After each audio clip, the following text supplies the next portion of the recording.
उड़ी मेरी प्यारी चिड़िया, तुम कब इस अंडे से बाहर आओगी? मुझे तुम्हारे बाहर आने का बेसब्री से इंतजार है।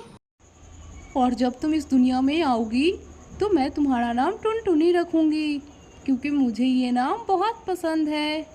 मैं इस जंगल की रानी पक्षी हूँ और तुम मेरी बेटी हो।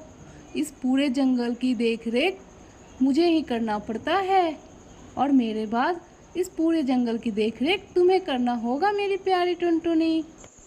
रानो चिड़िया के ही पास में एक दुष्ट उल्लू रहता था, जिसकी नज़र रानो चिड़िया के गद्दे पर थी।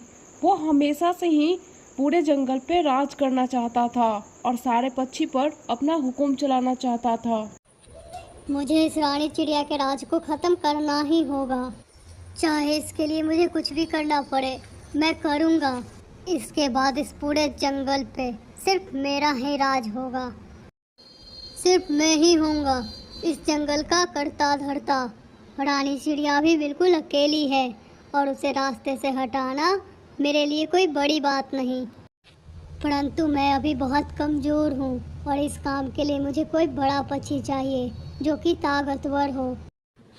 मुझे किसी खूनी चील या फिर किसी गिद्ध से बात करनी चाहिए जो इस रानी चिड़िया को मेरे रास्ते से हटा सके। वो उल्लू अपने भयानक इरादों को अंजाम देने के लिए एक चील के पास जाता है और उससे सारी बात करता है। अरे चील, जैसा कि मैंने तुम्हें बताया, तुम्हें इस जंगल के रानी रानो पक्षी को रास्ते से हटाना होगा और उसे मारना होगा। उसके बाद मैं इस जंगल का राजा बन जाऊंगा।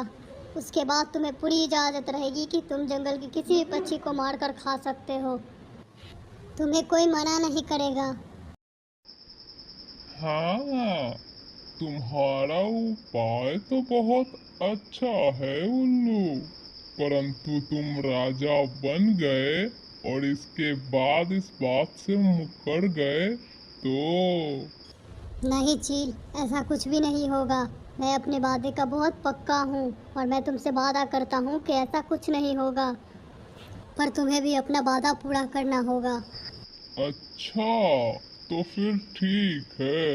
इस रानी चिड़िया को तो रास्ते से हटाना मेरे लिए बाएं हाथ का खेल है।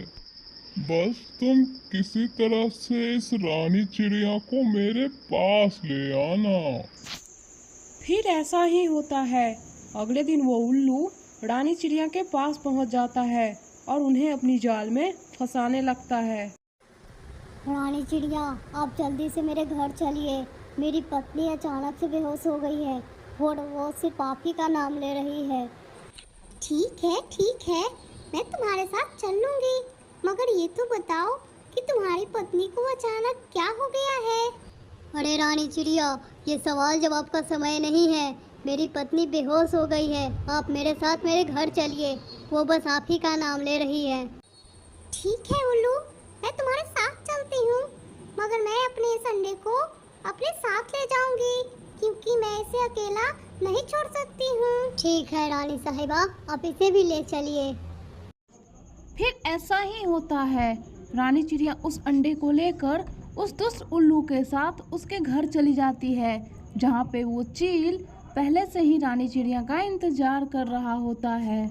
घर पहुँचने के बाद वो उल्लू रानी चिड़िया से कहता है, क्यों रानी चिड़िया, फंस गई ना मेरी जाल में? आज तुम्हारी मृत्यु निश्चित है।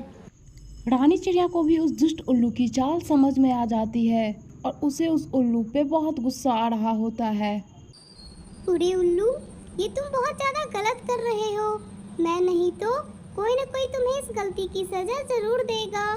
अरे चील, तुम इस पागल की बात क्या सुन रहे हो? ख़त्म करो इसे। वो दुष्ट उल्लू की बात सुनकर चील रानी चिड़िया को वहीं मार देता है। ये रानो चिड़िया तो मर गई, अब इस सुनहरे अंडे का मैं क्या करूँगा? ऐसा करता हूँ, इसे अपने घर ले जाता हूँ और समय देखकर इसे भी ठिकाने लगा दूँगा। उल्लू उस अंडे को लेकर अपने घर चला आता है। उल्लू अपने घर पहुंचकर बहुत ज़्यादा खुश हो रहा होता है और वो अपनी पत्नी को सारी बात बताता है। अरे उल्लू, ये तुम क्या कह रहे हो? तुमने रानी चिड़िया को मार डाला। तुम तो बहुत बड़े दुष्ट हो।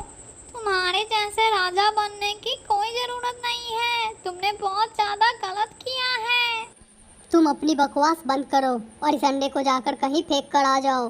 मुझे ये यहाँ नजर नहीं आना चाहिए। ठीक है उल्लू, मैं इस रानी चिड़िया के अंडे को फेंक दूंगी, परंतु मैं अब तुम्हारे साथ नहीं रहूंगी क्योंकि तुम एक खूनी हो।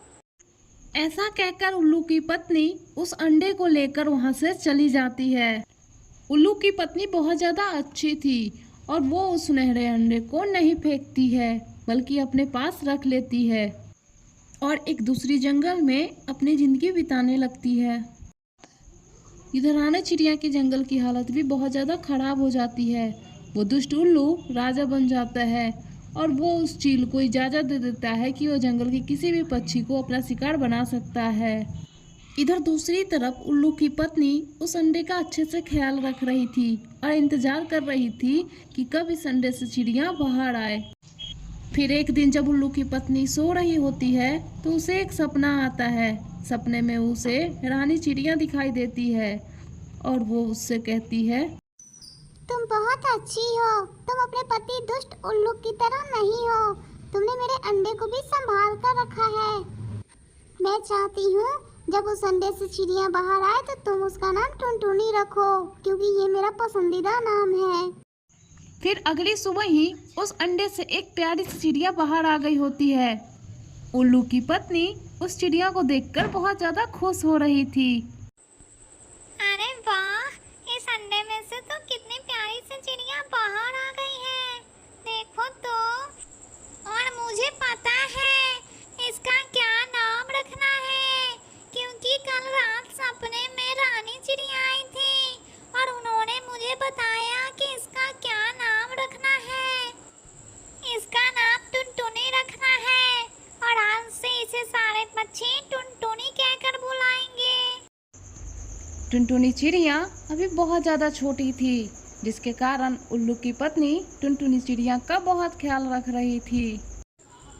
अरे टुनटुनी, अब जल्दी से तुम बड़ी हो जाओ। तुम्हें बहुत सारे काम करने हैं। तुम्हें अपने जंगल वापस भी जाना है और अपना हक वापस लेना है। टुनटुनी चिड़िया अभी बहुत छोटी थी, परंतु उसकी पहचान पास में रहने वाले बिरजू तोते से हो जाती है। वो दोनों पूरा दिन एक ही साथ खेलते और बातें करते रहते थे। अरे बिरजू तोते, तुम बहुत अच्छे पक्षी हो और मैंने तुम्हारे जितने अच्छी पक्षी कहीं नहीं देखा है। अरे टुनटुनी, तुम भी तो कितनी अच्छी हो और हर मुसीबत में मेरा साथ देती हो। हाँ बिरजू तोते, परंतु मैं किसी मुसीबत में फंस गई तो क्या तुम मेरा साथ दोगे?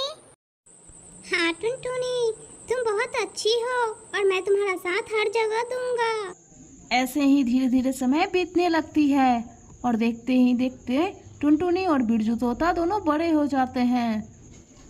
एक दिन उल्लू की पत्नी खुद से बातें करते हुए कहती है, अब टुनटुनी भी बड़ी हो गई है। मुझे सारी सच्चाई टुनटुनी को बता देनी चाहिए ताकि वो अपने जंगल वापस जा सके और अपना हक वापस ले सके।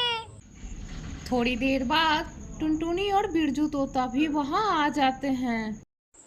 अरे टुनटुनी चिड़िया, तुम आ गई। मैं तुम्हारा ही इंतजार कर रही थी। आज मुझे तुम्हें बहुत जरूरी खास बात बतानी है। तुम्हारी माँ उस बगल वाले जंगल की रानी थी और तुम उनकी बेटी हो। तुम्हारी माँ को उस दुष्ट उल्लू ने मार दिया, खुद राजा बन गया। मैं तुम्हारी बड़ी होने का इंतजार कर रही थी कि कब तुम बड़ी हो और अपनी माँ का बदला ले सको और अपने जंगल वापस जाकर रानी बन सको और अपना हक वापस ले सको। ये आप क्या कह रही हैं? उस दुष्ट उल्लू ने मेरे माँ को मारा है। अगर ऐसा है तो मैं उस दुष्ट उल्लू को नहीं छोड़ूंगी। परंतु टुनटुनी, तुम उनसे बदला कैसे लोगी? उन्होंने मेरे माँ के साथ बहुत गलत किया है। मुझे किसी न किसी प्रकार से बदला लेना है।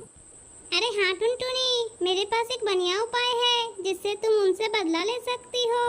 हाँ बिरजू तोते, जल्दी बताओ तुम्हारे पास कौन सा उपाय है? फिर बिरजू तोता टुनटुनी को अपना उपाय बताता है। टुनटुनी देखो, अगर हमें उस उल्लू से बदला लेना है तो सबसे पहले उस चील को मारना होगा, क्योंकि वो चील ही उल्लू की सबसे बड़ी ताकत है।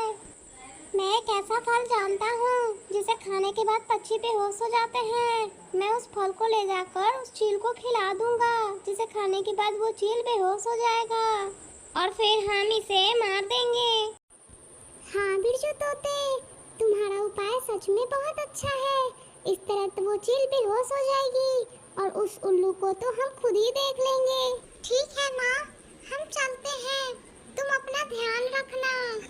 ऐसा कहकर बिरजू तोता और टुनटुनी वहाँ से चले जाते हैं और बिरजू तोता नशीला फल ले जाकर उस चील को खिला देता है, जिसके बाद वो चील अपने अंजाम पर पहुँच जाता है।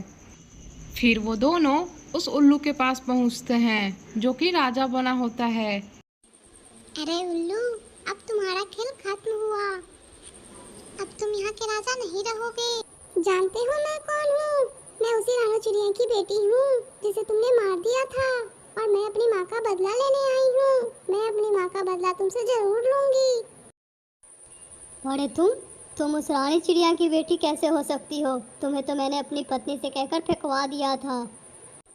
क्योंकि वो तुम्हारी तरह दुष्ट नहीं है और उन्होंने ही मुझे पाला है, और तुम्हारी असलियत के बारे में भी उन्होंने ही मुझे बताया है।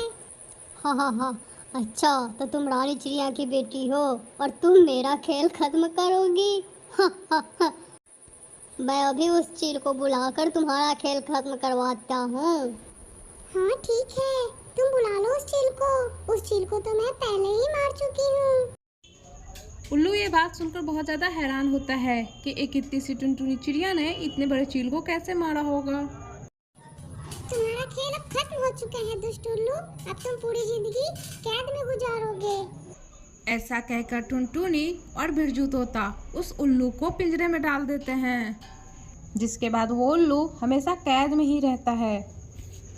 फिर उस जंगल में खुशियाँ वापस लौट आती हैं और सभी खुशी खुशी रहने लगते हैं।